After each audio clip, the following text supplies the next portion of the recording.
people with anxiety, they have a lot of glutamate and maybe even some dopaminergic problems, right? So if somebody has high glutamate, they're probably going to be like on edge a lot. They're going to be like startle response, things like that. So what we're doing by turning them on over and over and over again is the body says, hey, like there's way too much of this going on. So it starts to down-regulate the neurotransmitter. Okay. TMS. Okay, hands like that, okay? Now just relax them. Don't be like all, okay, please, thank you.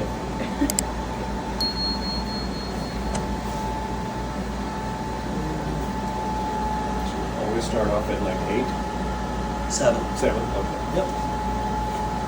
There you go, just a tap. Up.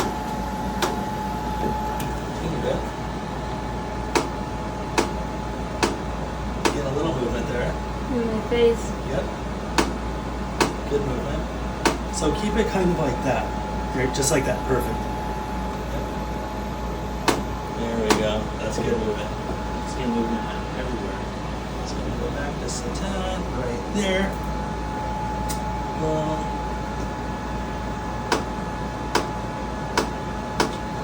I had better movement, huh?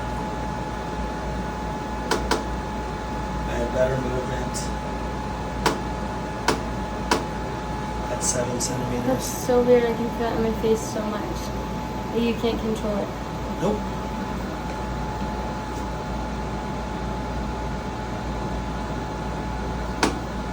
See that? Still getting some movement. Still getting 3 out of 6, Yep. Wiggle your fingers. Relax them. Yep. Yeah, she's still good there.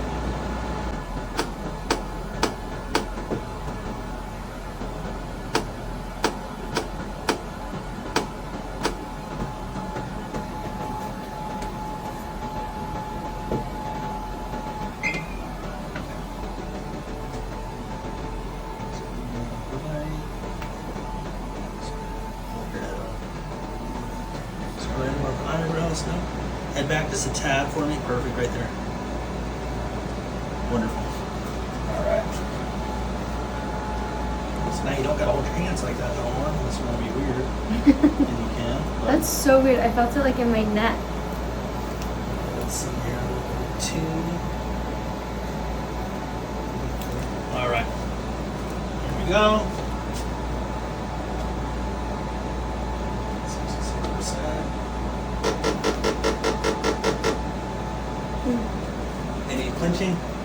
What? On the jaw? Yeah, I was totally clenching. I was like, Everyone's a little different. Some people, they have a lot of Yeah. jaw clenching. Some people, not really at all. Some people have a lot of eye twitching. How is that? I mean, I can feel it, Good. for sure. Yeah. Me too. Can you feel it?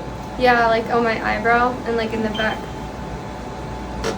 So the point is, if you have anything that's like, Yeah. yeah, if you have anything that's overactive, then what it's going to do is going to have the body start down-regulating those things. So To get a free copy of the 12-step guide that I created for you, click on the link in the description below. So people with anxiety, they have a lot of glutamate and maybe even some dopaminergic problems, right? So if somebody has high glutamate, they're probably going to be like on edge a lot. They're going to be like startle response, things like that.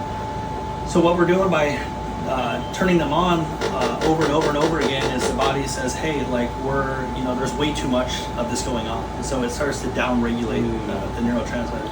Okay. What is transcranial magnetic stimulation? So TMS is a non-invasive way to treat anxiety and depressive disorder.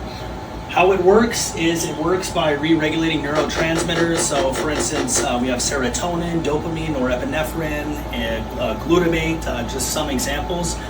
For instance, people that have depression, usually they're not getting out of the house, they may have a sad affect, those kind of things. And by using TMS, we're able to fire neurotransmitters that haven't been used often. So say serotonin, right?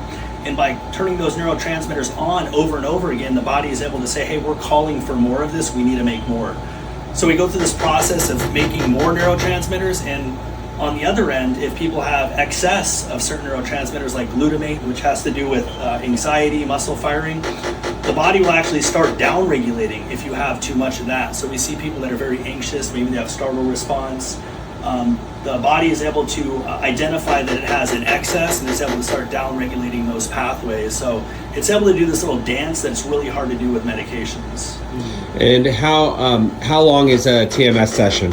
So it depends. There's a rapid TMS session. It's the literature shows that it's just on par with the 20-minute session. So we have a 2.5-minute session. We call it theta burst, and then we have a 20-minute session. But they are very similar in what they treat and how they work. And how many sessions does someone need to go through in order to start seeing results? So anecdotally, 20 to 25 sessions is what we see. Some people are late responders, so it really varies by person. That's why I try to always give a little more than the bare minimum amount of sessions, which is 36. I always try to give upwards of 45, 50 sessions.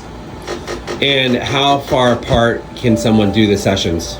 Well, it depends. If they're going through insurance usually only pays for one session a day, 20-minute protocol. That's what's FDA cleared. If we do have people that cash pay, and you can do, some people do 10 sessions a day. That's called the SAINT protocol. So people get TMS essentially done in 1 week. Usually those sessions are done 30 minutes to an hour, but in between each other. And is it just as effective to have the TMS sessions done all in one day versus spread out one per day? The literature would suggest yes, that they are just as effective.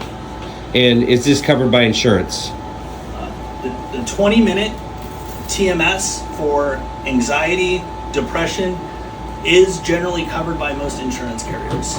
If you got value from this video, if you heard what you needed to hear, be sure to like it. Comment if you've got a question or you have something to say. Subscribe to the channel. Camelback Recovery provides treatment services for people struggling with mental health, mental illness, addiction, alcoholism, whatever it may be. So if you or a loved one is struggling and you need some guidance and you need some direction, reach out to us. Our contact information is down below, or you can go to our website, camelbackrecovery.com, whether it be detox, inpatient treatment, outpatient treatment, sober living, recovery coaching, sober companion services, whatever it may be. Like I said, we can either help you or make sure that you get sent in the right direction. We help people all over the country, all over the world for that matter. I'll see you on the next video.